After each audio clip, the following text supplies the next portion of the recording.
heri ya Pasaka. Naamini umeenda ibadani na umefurahia ibada ya leo. Yes, kwenye Pasaka hii mimi nilipokuwa ibadani, niliposikiliza ujumbe wa leo ilikuwa ni kutii sawasawa na neno la Mungu. Nikiangalia nimereflect back kwamba Mungu ama Yesu alijitoa msalabani kwa ajili yetu.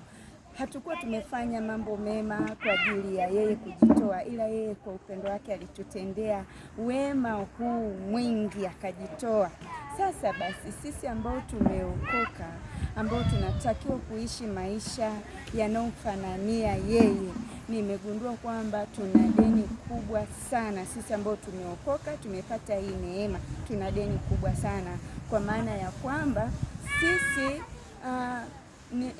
kwenye jamii, nazungumzia jamii nikiwa na mimi miongoni, hatufanyi sawasawa na neno la Mungu kiasi fulani hivi kwamba sisi tunawapenda watu pale tu ambapo wanatutendea vizuri.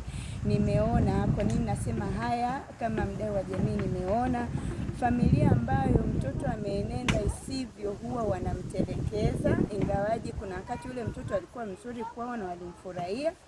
Na pia vile vile watoto pale ambapo wazazi wao walikosea, nimeona vile wakiwatelekeza wazazi wao, ingawaji mwanzo wale wazazi walikuwa wema sana kwao, waliwakuza kwa umri ule.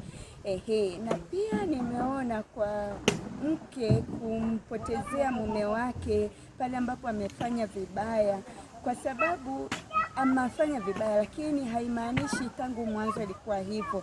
Vile vile nimeona hata wababa kuwatendea wake zao vibaya pale tu walipokosea.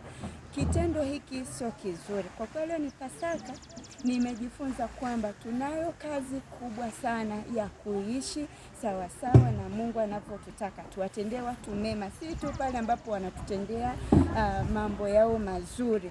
Hata pale wanapokosea tunahitaji tuwe na neema ya namna ya kuwasaidia na kuwapenda bila kuchoka.